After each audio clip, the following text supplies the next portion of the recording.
بسم اللہ الرحمن الرحیم نحمده ونصلی علی رسوله الکریم اما بعد اعوذ باللہ من الشیطان الرجیم بسم اللہ الرحمن الرحیم وذروا ظاہر الاثم وباطنہ صدق اللہ العظیم۔ اللہ تعالیٰ نے ہر انسان کو اس دنیا کے اندر ایسی زندگی گزارنے کا حکم دیا کہ انسان اس دنیا میں کسی کے لیے تکلیف کا باعث نہ بنے۔ انسان اس دنیا میں ہر انسان کو خوش رکھے اپنے اللہ تعالیٰ کو راضی کرنے کے لیے۔ ہماری زندگی کا مقصد ہی یہی ہے کہ ہم اللہ تعالیٰ کو خوش کریں، اللہ تعالیٰ کی بندگی کریں۔ اس دنیا میں انسان جہاں پر انسانوں کا دل جیت سکتا ہے وہیں پر انسان کا دل توڑ بھی سکتا ہے۔ انسان جو دوسرے انسان کا دل توڑ سکتا ہے اس کے لیے بہت ساری چیزیں ہیں۔ ان چیزوں میں ایک گندی چیز، ایک بہت بڑا گناہ وہ غیبت والا گناہ ہے۔ غیبت کے بارے میں ہم جانتے ہیں کہ نبی علیہ السلام نے کتنی سخت وعید بتلائی کہ یہ غیبت زنا سے بھی بڑھ کر ہے۔ دوستو، عام طور پر جب انسان کسی کی غیبت کرتا ہے تو ہمیں تو یہی لگتا ہے کہ میں غیبت کر رہا ہوں یا میں غیبت سن رہا ہوں، لیکن دوستو اس غیبت کے اندر اتنے بڑے بڑے نقصانات ہیں، اگر ہم اس کو سوچیں تو کبھی ہمت نہیں ہوگی کہ ہم کسی کی غیبت کریں۔ مشائخ نے قرآن پاک کو، نبی علیہ الصلاۃ والسلام کی زندگی کو اور نبی علیہ الصلاۃ والسلام کی پیاری باتوں کو سامنے رکھ کر غیبت کے 10 بڑے نقصان بیان کیے۔ سب سے پہلا نقصان یہ بتلایا کہ غیبت اللہ تعالیٰ کی ناراضگی کا ذریعہ ہے۔ ہم زندگی میں، ہم اس دنیا کے اندر پیدا ہی اس لیے ہوئے کہ ہم اپنی زندگی میں اللہ تعالیٰ کو خوش کر سکیں۔ اگر ہم نے اللہ تعالیٰ کو ناراض کر دیا اور اللہ تعالیٰ ناراض ہو گئے تو دوستو رب کعبہ کی قسم، ہماری دنیا بھی ختم اور ہماری آخرت بھی ختم، اور یہ دونوں چیزیں دنیا و آخرت برباد ہو جاتی ہیں اللہ تعالیٰ کی ناراضگی کی وجہ سے، اور دنیا و آخرت آباد ہوتے ہیں اللہ تعالیٰ کی خوشی کی وجہ سے۔ غیبت ایک ایسی چیز ہے جو اللہ تعالیٰ کو ناراض کر دیتی ہے۔ جب اللہ تعالیٰ روٹھ گئے تو دوستو دنیا تو بہت دور کی بات، آخرت میں بھی ہمارا کوئی پرسان حال نہیں ہوگا اور ہمارا ٹھکانہ جہنم بن جائے گا۔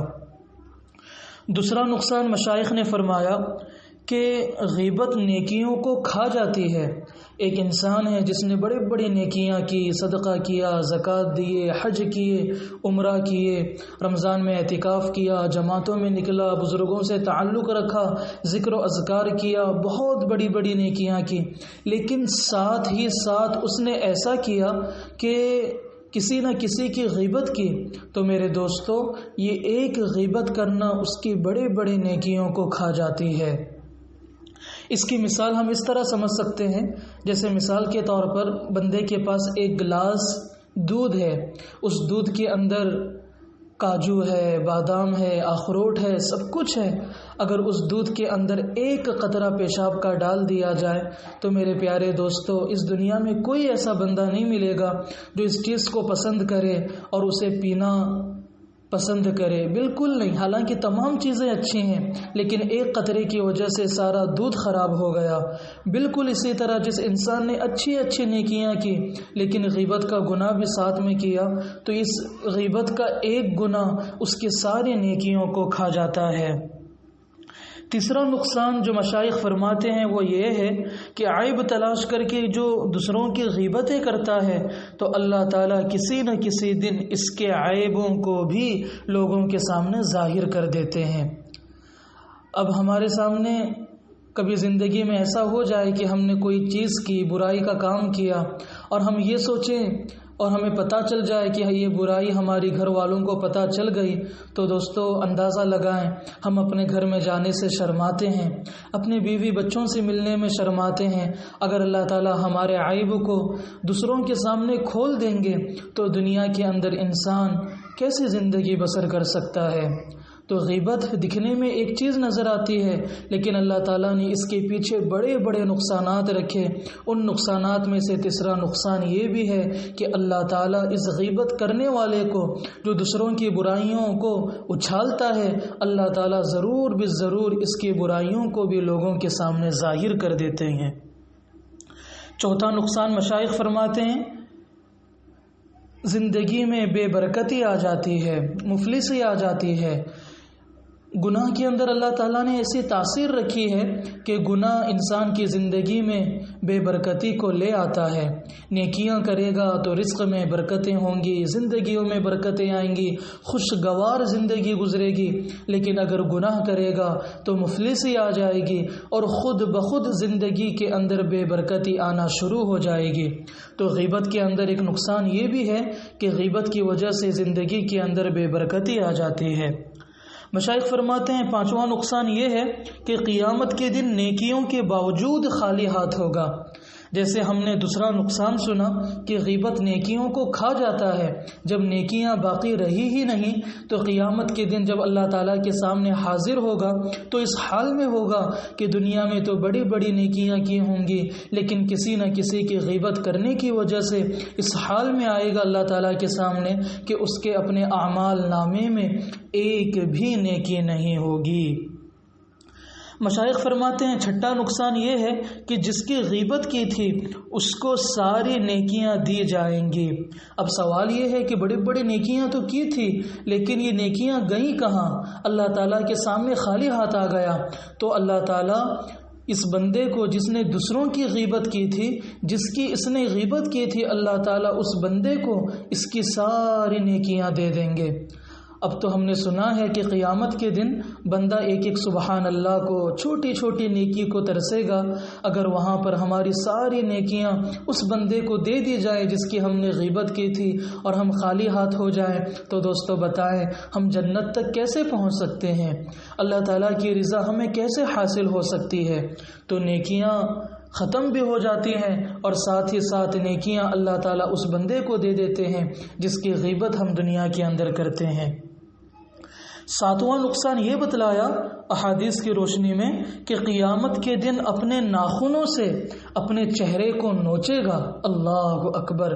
خود اللہ تعالیٰ اس کو اپنے ہاتھوں کے ذریعے سے، ناخن کے ذریعے سے اسی کو عذاب دیں گے۔ وہ یہ کہ اس کے ناخنوں کو لمبے لمبے کر دیے جائیں گے اور نوکیلے ناخن ہوں گے، اور اللہ تعالیٰ اسے یہ چیز دے دیں گے کہ وہ خود اپنے ناخنوں سے اپنے چہرے کو نوچے گا۔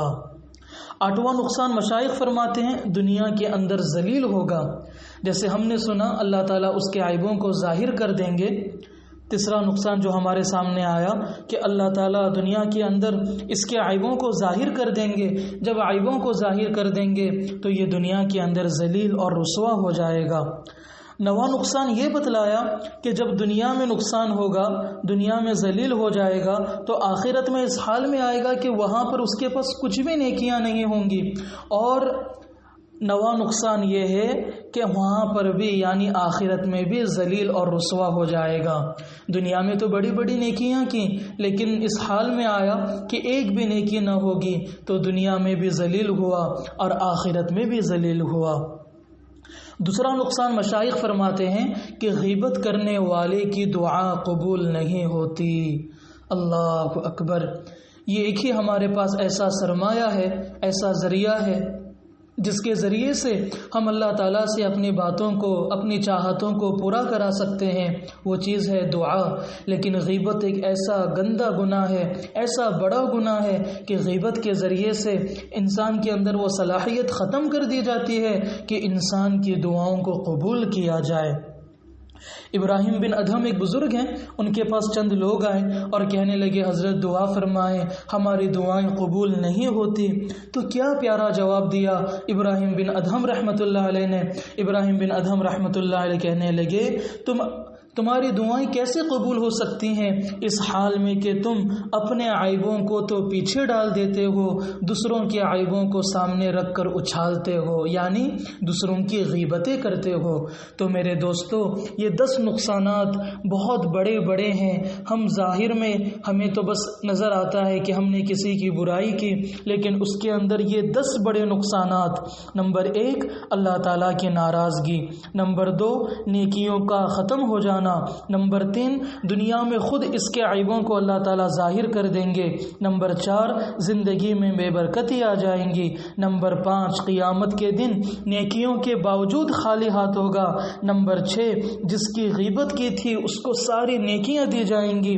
نمبر 7، قیامت کے دن اپنے ناخنوں سے خود اپنے چہرے کو نوچے گا۔ نمبر 8، دنیا میں بھی ذلیل ہوگا۔